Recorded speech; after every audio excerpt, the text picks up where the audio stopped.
देखिए, बिहार में जिस तरीके से TRE 1 और TRE 2 की शिक्षक बहाली हुई है, इसको देखते हुए कई सारे नए खुलासे हो रहे हैं। और ऐसे में जिस तरीके से शिक्षक बहाली को देखते हुए नियमावली बनाई गई थी, डोमिसाइल खत्म कर दिया गया, ऐसे में बाहरी छात्र कई सारे ऐसे फकरा रहे हैं जिनके पास कहीं ना कहीं कम मार्क्स है, फिर भी वो बहाल हो गए हैं। ऐसे में जिस तरीके से फर्स्ट और सेकंड फेज की बहाली हुई, इसको देखते हुए 60% मार्क्स का प्रावधान था और इससे कम मार्क्स वाले शिक्षक भी बहाल हो गए हैं। और अब जाकर इसको लेकर कई सारे सवाल उठे। देखिए, इस वक्त की बड़ी खबर बिहार से सामने निकल के आ रही है, जहां बिहार के गोपालगंज में ऐसे ही कुछ शिक्षक पकड़ाए हैं। संख्या 13 बताई जा रही है और उन लोगों की नौकरी जा सकती है, ऐसा बताया जा रहा है।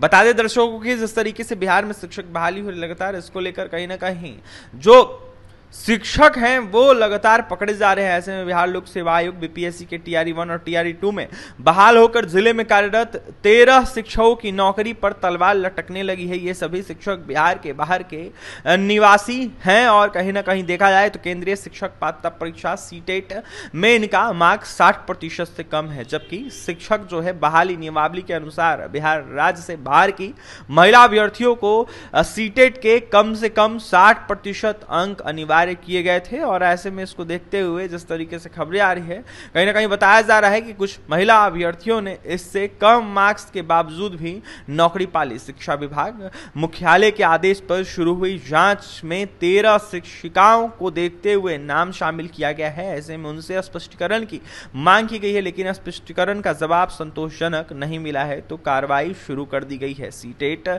से कहीं ना कहीं देखा जाए तो बहाल ये तमाम शिक्षक थे। CTET एग्जाम देने के बाद BPSC का एग्जाम दिए थे। बाहरी छात्र बताए जाते हैं। ये 60% से कम मार्क्स के मामले में पहले भी 9 शिक्षिकाओं को चिन्हित किया गया था, जिन पर कार्रवाई चल रही है। इनकी नौकरी पर खतरा मंडराने लगा है। और अब जाकर जिस तरीके से स्थापना के DPO है मोहम्मद जमालुद्दीन ने बताया है कि विभाग के जो आदेशानुसार है वो सभी प्रखंड में जांच कराई जा रही है।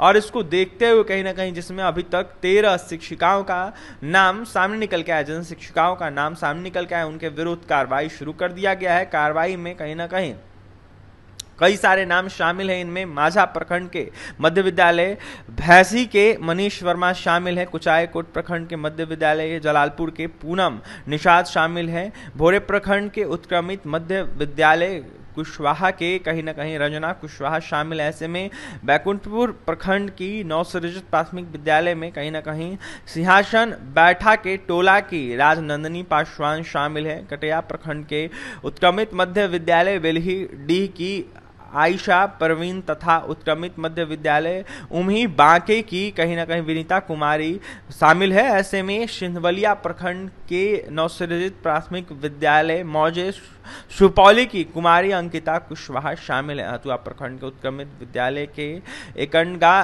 की रंजना तथा उचगा गांव प्रखंड के उत्क्रमित मध्य विद्यालय कैथवलिया की प्रियंका राय शामिल है। इन तमाम लोगों का जिस तरीके से नाम शामिल है, इनको देखते हुए कार्रवाई की जाएगी। शिक्षा विभाग कार्रवाई करेगा और जो भी ऐसे कई सारे शिक्षक पकड़ा रहे बिहार के अनेक जगहों से, उनके ऊपर भी कार्रवाई की जाएगी। ऐसी बातें सामने निकल के आए, जहां बताया जा रहा है कि कम मार्क्स लाने के बावजूद ये लोग बहाल हो गए। ऐसे में लगातार शिक्षा विभाग BPSC आयोग पर भी कई सारे अभ्यर्थी हमलावर हैं और कई सारे प्रश्न चिन्ह उठाते हुए नजर आ रहे हैं। देखने वाली बात यह होगी शिक्षा विभाग किस तरीके से फर्जी शिक्षक कह सकते हैं या फिर कह सकते हैं कम मार्क्स से बहाल होने वाले शिक्षक कैसे बहाल हो गए।